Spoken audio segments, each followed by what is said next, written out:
Halo anak-anak, pada pertemuan kali ini kita akan membahas mengenai reproduksi dan sintesis protein. Reproduksi di sini adalah reproduksi pada sel, ya. KD yang akan kita bahas 3.2 yaitu menganalisis berbagai bioproses dalam sel yang meliputi mekanisme transport membran.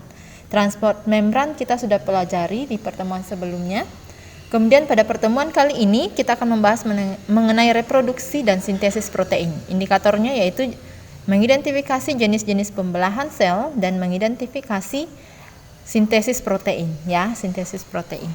Di awal pertemuan kita membahas sel, Ibu ada jelaskan mengenai seorang tokoh bernama Rudolf Virchow, ya. Tokoh ini yang mencetuskan sebuah gagasan omniselula selula. Artinya apa? Sel itu berasal dari sel sebelumnya.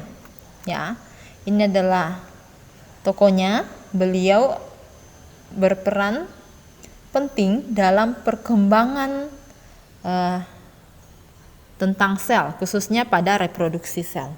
Oke, yang pertama kita akan membahas mengenai apa itu reproduksi sel. Ya, reproduksi sel ini merupakan suatu proses memperbanyak jumlah sel dengan membelah diri, baik pada organisme multiselular maupun uniselular.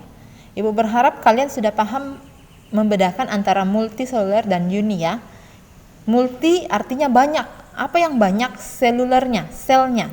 Sedangkan uniselular itu artinya uni. Ya, apa itu uni? Berarti satu kesatuan. Apa yang satu? Selnya, ya. Jadi organisme multiselular dan organisme uniselular. Satu sel, contohnya bakteri, flagellata, ya. Kelompok dari protista. Kemudian multiselular contohnya adalah tumbuhan, hewan, fungi, ya, dan kingdom yang lainnya yang kita sudah bahas di pertemuan-pertemuan sebelumnya. Kemudian reproduksi ini tujuannya untuk apa? Sel induk mewariskan materi genetik. Materi genetik itu apa? Silakan dinonton di video-video sebelumnya apa itu materi genetik, ya. Materi genetik ini akan diwariskan oleh induknya kepada sel anakannya. Agar apa? Agar nanti dia bisa mandiri. Mengapa materi genetik bisa membawa kemandirian pada sel anakan? Karena melalui materi genetik sel anakan bisa membentuk, ya, membentuk apa? Membentuk organel yang ada di dalamnya atau membentuk begitu komponen-komponen yang dibutuhkan seperti. Nah, di sini ada tipe-tipe reproduksi sel, ya. Re artinya pengulangan, produksi berarti menghasilkan, berarti ini adalah menghasilkan kembali. Apa yang dihasilkan kembali? Sel. Ada dua tipe reproduksi sel. Yang pertama adalah pembelahan langsung, kemudian yang kedua adalah pembelahan tidak langsung. Pembelahan langsung contohnya terjadi pada organisme uniselular, sedangkan pembelahan tidak langsung terjadi pada organisme multiselular. Nah, berikut adalah penjelasan untuk pembelahan langsung, ya, yang terjadi pada organisme uniselular. Pembelahan ini bersifat amitosis, artinya tidak melibatkan peristiwa mitosis. Apa itu mitosis? Nanti kita bahas setelah video ini. Kemudian pembelahan binar, ya. Pembelahan ini dikenal dengan istilah pembelahan binar. Kelas 10 Ibu juga pernah jelaskan mengenai pembelahan binar ini. Kemudian tidak ada fasenya, ya, tidak ada fase yang terjadi, tidak ada proses mitosis yang terjadi. Kemudian pembelahan ini akan bersifat kelipatan. Artinya apa? Dia bersifat 2N, ya, 2 pangkat N, ya. Ini pangkat harusnya, ya. 2 pangkat N. N itu apa? N itu adalah waktu yang digunakan. Ya, waktu yang digunakan itu jadi setiap kali membelah dari satu sel menjadi 2 sel itu dibutuhkan waktu sebanyak 20 menit. Jadi kalau misalnya 40 menit, berarti selnya akan menjadi 4 sel, ya. Satu sel bisa menjadi 4 sel dalam waktu 40 menit, ya. Tinggal dikali lipatkan begitu, ya. Jadi pembelahan ini, organisme uniselular itu pembelahannya cukup cepat, ya. Itu sebabnya kenapa kalian perlu untuk menjaga kebersihan. Kenapa perlu untuk menjaga kebersihan? Karena bakteri yang ada di sekitar kita, khususnya misalnya di mulut ya, yang jarang gosok gigi bisa segera bertobat. Kenapa? Karena bakteri yang ada dalam mulut kita, jika dibiarkan terus-menerus, dia akan terus membelah. Jika dia semakin lama kita tidak gosok gigi, dia akan semakin banyak jumlahnya dalam area mulut kita dan bisa membuat area mulut kita menjadi semakin bau lah dan lain sebagainya, begitu ya. Nah, contoh organisme uniseluler ini adalah bakteri, amuba, euglena ya, dan organisme uniseluler lainnya. Kemudian kegunaannya, fungsi dari reproduksi sel pada uniseluler adalah untuk memperbanyak diri ya, itu. Pada organisme lain nanti kita pelajari ada beberapa fungsinya. Oke, berikut tipe yang kedua, yaitu pembelahan tidak langsung. Pembelahan tidak langsung ini akan kita pelajari pada organisme multiseluler. Ya. Pembelahan tidak langsung disebut pembelahan tidak langsung karena dia memiliki tahap-tahap, memiliki fase-fase ya pembelahan, sehingga disebut sebagai pembelahan tidak langsung. Terjadi pada organisme multiseluler. Contohnya hewan, manusia, dan tumbuhan. Dan manfaatnya, ini manfaat dari pembelahan pada organisme ini, manfaatnya adalah untuk pertumbuhan dan perkembangan. Ya, jadi kegunaan dari pembelahan tidak langsung ini pada organisme multiseluler yang pertama adalah untuk pertumbuhan dan perkembangan. Seperti apa itu pertumbuhan dan perkembangan? Pertumbuhan itu adalah suatu proses untuk pertambahan volume, pertambahan tinggi suatu organisme. Misalnya, kalian semakin tinggi, mengalami pertambahan tinggi, mengalami pertambahan berat badan, ya, volume badan, ya. Itu kenapa? Itu karena adanya reproduksi sel ini dalam tubuh kalian. Karena adanya pertambahan jumlah sel. Ya, bayangkan kalian pada saat usia 1 tahun itu baru beberapa senti ya, baru 30 cm misalnya atau 50 cm. Kemudian sekarang sudah sampai 1 meter lebih. Itu kenapa bisa begitu? Itu karena adanya pembelahan sel, reproduksi sel yang menyebabkan sel-sel kita terus-menerus bertambah. Ya, terus-menerus bertumbuh ya, sehingga kita bisa mengalami pertumbuhan saat ini. Kemudian perkembangan yang seperti apa? Perkembangan itu lebih kepada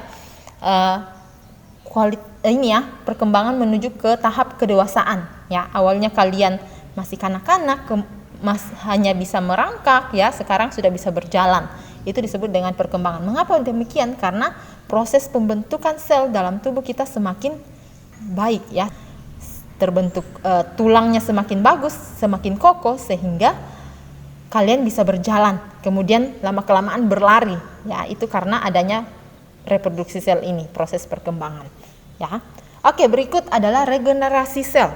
Apa itu regenerasi sel? Re berarti ulang, generasi berarti dibentuk kembali, begitu, yang rusak dibentuk kembali. Contohnya kalian terluka, teriris pisau ya, itu terlihat seperti terbelah dagingnya ya. Kemudian jika lama kelamaan ya, itu dagingnya akan mulai kembali menyatu ya, itu karena adanya proses regenerasi sel ini. Tanpa adanya itu tentunya tubuh yang tersayat itu akan seperti itu terus ya, bahaya juga kan ya. Itu Tuhan sudah memikirkan semuanya seperti itu. Kemudian pembentukan sel gamet.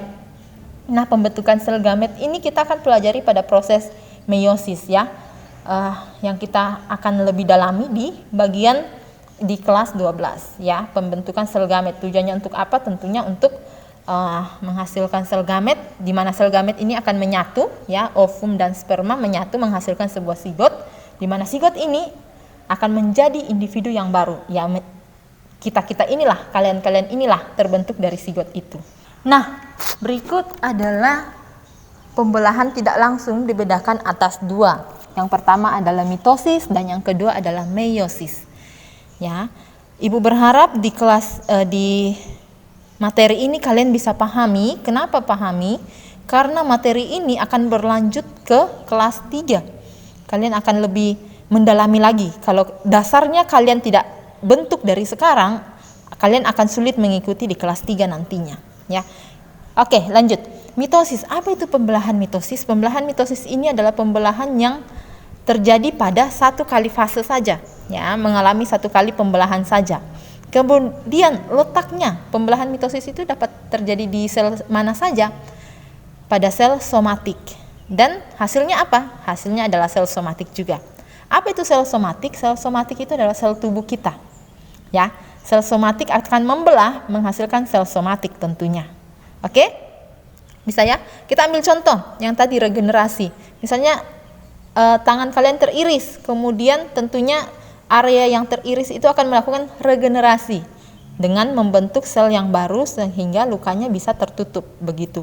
Ya, jadi dia akan membentuk ya sel yang sama, sel tubuh yang sama, begitu. Nggak mungkin kan sel baru terbentuk di area tangan kalian, ya, begitu maksudnya. Kemudian mitosis ini peristiwanya dari yang membelah itu satu sel induk yang bersifat diploid menjadi dua sel anakan yang juga diploid, ya. Diploid atau 2N ini artinya kromosomnya di dalam itu berpasangan. Oke. Nah, makanya Ibu tadi bilang di awal, ya, katakan di awal kalau kalian perlu membangun dasar dari reproduksi sel ini di sini, ya. Jadi kalian pelajari dulu haploid, diploid, ya. Haploid berarti satu pasang satu kromosom saja, sedangkan diploid itu kromosomnya berpasangan, ada dua jenis kromosom. Ya, nanti itu disimpan pelajari. Yang penting kalian sudah paham diploid dan haploid. Ya, kalau 2N begini berarti disebut dengan istilah diploid. Satu sel induk membelah, ya, ini satu sel induk, kita anggap satu sel induk. Sel induk ini akan mengalami fase, di mana fase yang pertama adalah interfase, kedua profase, metafase, anafase, dan telofase. Fase-fase ini akan membuat satu sel induk, ya, perhatikan nggak kursor Ibu, satu sel induk membelah, ya, membelah menjadi dua sel induk. Menjadi dua sel anakan. Jadi sel induk ini akan membelah menjadi dua, yang disebut dengan dua sel anakan, di mana sel anakan ini bersifat diploid. Artinya kromosomnya tetap utuh, ya, dari jumlah di awal dari induknya. Kemudian perbedaannya dengan pembelahan meiosis itu apa? Pembelahan meiosis ini mengalami dua kali pembelahan, ya, ada dua kali pembelahan dia.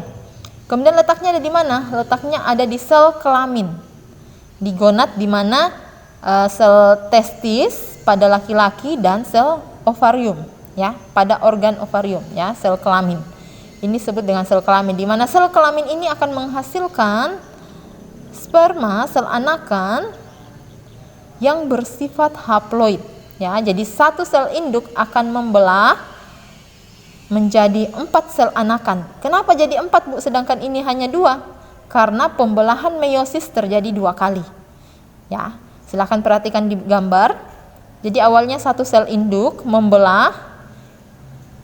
Ini batasnya, ya. Ini batasnya, ada tahap di sini. Ini batasnya. Jadi satu sel induk membelah, ini tahap yang pertama. Area ini adalah tahap pembelahan yang pertama. Kemudian ini adalah tahap pembelahan yang kedua. Sehingga karena dia 2 kali membelah, 2 ini membelah lagi menghasilkan 4 sel anakan. Di mana sifatnya atau kromosomnya di dalam itu bersifat haploid menjadi N. Kenapa bisa demikian, Bu? Ya, simpan dulu, di kelas 3 kita akan bahas kenapa dia bisa haploid. Oke? Jadi satu sel induk membelah, ya, satu sel induk yang bersifat diploid ini akan membelah sebanyak 2 kali sehingga menghasilkan 4 sel anakan yang sifatnya haploid. Oke, bisa ya? Kemudian pertanyaannya, kenapa bisa menjadi N di sini, Bu? Ya kan sesuai dengan tujuannya, untuk menghasilkan sel kelamin, di mana sel kelamin ini akan menyatu, akan melebur, ya. Saat dia melebur tentunya akan menyatu begitu, ya. Dari N, ya, spermatozoa N bersifat N dengan ovum bersifat N menyatu, melebur menjadi satu, tentunya akan menghasilkan sel yang bersifat 2N atau menghasilkan zigot yang bersifat 2N. Dengan demikianlah akan terbentuk kembali sel kita yang normal, yaitu 2N berpasangan, ya. Jumlah kromosom dalam tubuh kita itu adalah 46, di mana jika menjadi N akan terbagi 2 menjadi 23. Ya, jadi tujuan untuk pembelahan meiosis ini adalah untuk menjaga jumlah kromosom dalam tubuh tetap normal, yaitu 46 kromosom tubuh. Nah, ini ya tujuan kenapa pembelahan meiosis itu menghasilkan sel anakan yang bersifat haploid. Ya, kita ambil contoh. Jadi setiap manusia itu jumlah kromosom dalam tubuhnya adalah 46 kromosom. Artinya dia berpasangan, ya, makanya disebut dengan 2N. N di sini kita bisa ganti menjadi 23, ya, sehingga jumlahnya bisa menjadi 46 nantinya. Oke. Kemudian sel atau organ reproduksi, ya, seperti testis dan ovarium akan menghasilkan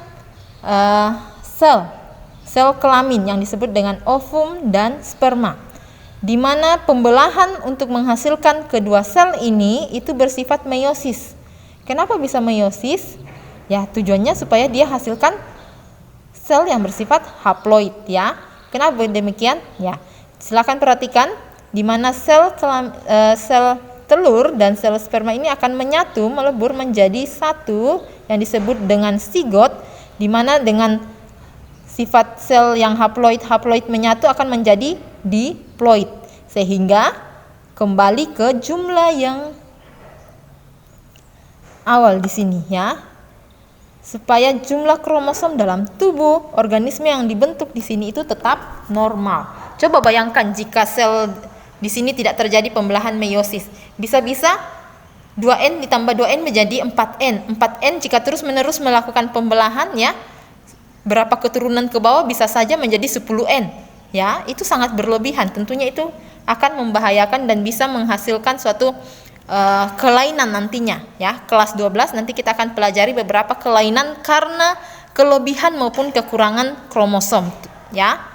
Nanti kita pelajari. Jadi tujuannya itu untuk menjaga jumlah kromosom dalam tubuh manusia tetap normal. Maaf tercoret di sini, yaitu 46 kromosom. Oke, bisa Oke, kita kembali ke bagian ini, ya.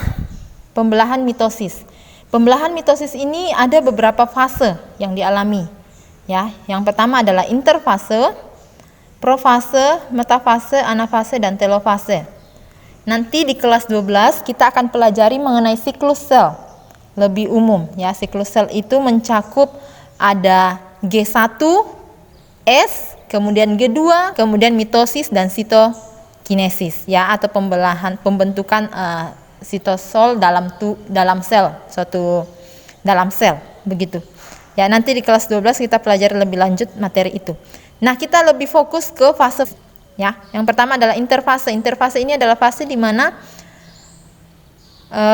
sel mengalami persiapan untuk pembelahan. Jadi di dalam ini kromosomnya, ya, benang-benang kromatid di sini akan perlahan memendek. Kenapa dia memendek? Karena dia lama-kelamaan akan semakin tebal. Untuk apa? Untuk membentuk kromosom di sini. Ya, lama-kelamaan memendek. Kemudian masuk ke tahap profase. Tahap profase, tahap di mana membran inti mulai menghilang. Kenapa membran inti mulai menghilang? Tujuannya untuk apa? Tujuannya adalah agar benang-benang spindle di sini dapat dengan mudah melekat pada bagian tengah kromosom yang disebut dengan kinetokor. Tujuannya untuk apa dia melekat pada kinetokor? Tujuannya adalah agar kromosom dapat tertarik ke salah satu kutub di sini. Apa tujuannya tertarik? Ya, coba kita lanjut ke bagian fase metafase, di mana tahap di sini, ya, benang-benang spindlenya sudah mulai melekat di setiap kromosom. Kemudian kromosomnya, ciri dari fase ini adalah kromosom berada di bidang ekuator, ya, sudah berada di bidang tengah dari sel ini. Itu ciri umumnya, ya. Ini biasanya sering muncul di ujian-ujian atau soal-soal, ya. Jadi tahap metafase ciri khususnya adalah kromosomnya berada di bidang ekuator. Kemudian setelah itu, ini kan sudah melekat, ya, benang-benang di sini dari sentriol di sini, Ya, kembali lagi ke organel sel. Tujuan dari sentriol untuk apa? Ya, di sinilah peranannya. Kemudian lama kelamaan benang-benang ini akan memendek. Tentunya saat dia memendek, dia akan menarik ya yang dilekatkan tadi. Ya, perhatikan ini, dia lama kelamaan kromosomnya akan bergerak ke salah satu kutub sesuai dengan benang yang menariknya, benang spindle yang menariknya. Ya. Ciri khusus dari tahap anafase adalah kromosom mulai bergerak. Ya, Ibu ulangi, kalau metafase kromosom berada di bidang ekuator, anafase kromosom mulai bergerak ke salah satu kutub. Kemudian telofase itu sudah mulai terbentuk sekat. Cirinya adalah mulai terbentuk sekat di sini ya. Mulai terbentuk sekat. Untuk apa sekatnya? Ya, lama kelamaan sekatnya ini akan semakin kecil hingga akhirnya menghasilkan 2 sel anakan yang utuh, yang berbeda. Maksudnya yang berbeda, yang tidak dilekatkan lagi di sini. Ya, bisa ya. Nah, Ibu punya cara supaya kalian bisa menghafalkan tahap-tahap ini sesuai urutannya. Tidak boleh berpindah, tidak boleh berbeda posisi ya, tidak boleh kebalikan begitu. Tahapnya atau singkatannya adalah promantel. Ya. Jadi ini adalah tahap promantel. Ini tahap mitosis ya. Ini adalah tahap mitosis. Kalau ini tahap persiapannya. Ini adalah tahap persiapan masuk ke mitosis ya. Jadi ini adalah tahap mitosis. Oke. Jadi singkatannya adalah promantel. Apa itu promantel? Dari kata fase ya. Promantel itu dari singkatan dari pro, artinya profase, M-nya adalah metafase, An-nya adalah anafase, promantel, telnya adalah telofase. Ya. Jadi ulangi, singkatan untuk memahami fase-fase yang ada di pembelahan mitosis itu adalah promantel.